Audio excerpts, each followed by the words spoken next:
Have you ever poured a candle only to find a big, ugly sinkhole around the wick? It may look a little something like this or like these if you're making votive or pillar candles. Well, unfortunately, those sinkholes are one of the most common candle making issues and one of the most frustrating things you'll experience on your journey. So today, I'm gonna break down to you why they happen and how you can fix and even prevent them. And if you're new here, make sure to like, subscribe, and refer to me as Serene. So let's get into this video.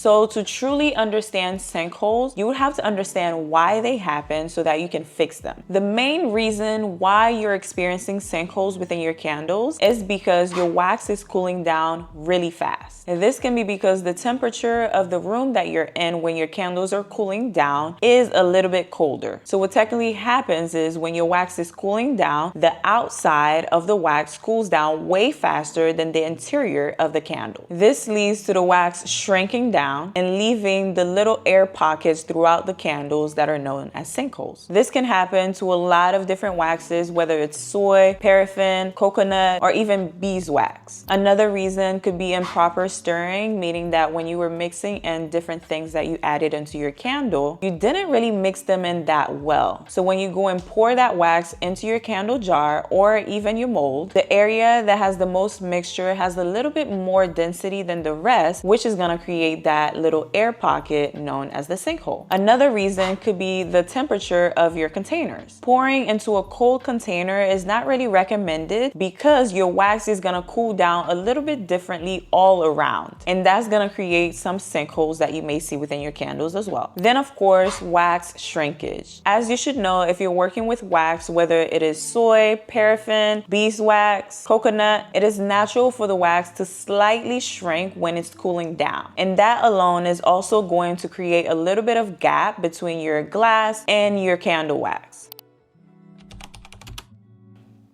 So with all of these reasons, how exactly do you account for sinkholes and how to fix them? The first thing that I would recommend is for you to get yourself a heat gun. Honestly, the reality is if you're making candles, you're going to need a heat gun, whether you're fixing sinkholes, crumble tops, uneven surfaces, or whatever imperfection that happened with your candle. Heat guns are going to be super helpful for you fixing those sinkholes because all you're going to have to do is melt that top layer until it evens out and fills in the sinkhole. Not only that, if you have a heat gun, you can also use it to fix some other issues that you may experience with your candles as well. If you don't really know which type of heat gun to get from all the different varieties out there, I will link the ones that I've used on my Amazon storefront for you below so you can check them out. Another way that you can fix your sinkholes is by doing a second pour on top of the candle that you just poured. This is going to fill in the little sinkholes and eventually lead to your candle having a smooth and clean surface. What I recommend when you're making your candles is to have some extra little wax on the side that you can melt once again after your candles have finished cooling down and creating those sinkholes.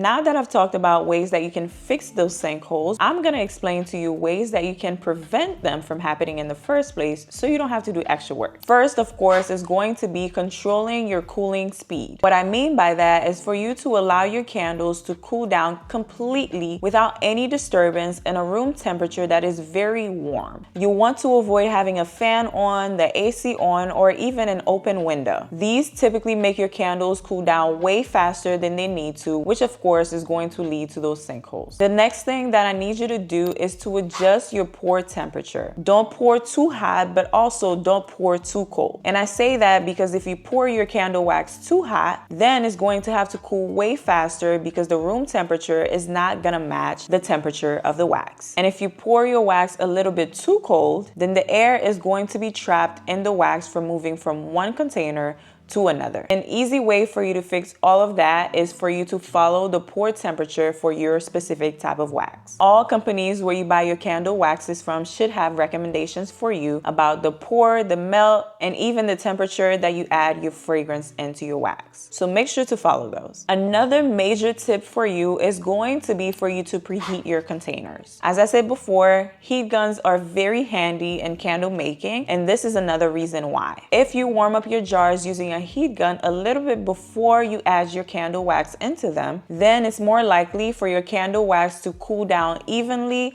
so it doesn't create any sinkholes. And then of course, if you're adding anything into your candle wax, I recommend that you stir thoroughly. You may have heard this tip before from a lot of candle makers, but it is one that is golden. Stir your mixture with your wax for at least 2 minutes so that whatever you've added into your candle wax mixes really well with the wax itself, whether it is the fragrance or the dye that you've added into your candle wax. It's gonna be super important for an even distribution of whatever you've added into your candle. And of course, as you're pouring your candle wax into your containers or even your molds, what I recommend is for you to pour steady and slowly. This is going to prevent air bubbles from forming inside the candle because the wax is not splashing everywhere. And like I mentioned before, it is very important for you to leave your candles undisturbed when they're cooling down. So if you have anything around that can potentially move the wicks or even shake the surface where the candle is cooling down, I recommend that you move it before you even pour the candle into the container. So to wrap this up, please remember that it is very common to have sinkholes within your candles, especially as a beginner. But with these tips and tricks, you can fix and even prevent them so your candles look amazing. If you found this video helpful, make sure to hit that like button and subscribe for more candle making content. I have plenty of videos on this channel where I explain different things that you may experience with your candle making. So make sure to check out the ones linked for you at the end of this video and stay tuned for more to come in the future. Until next time, bye.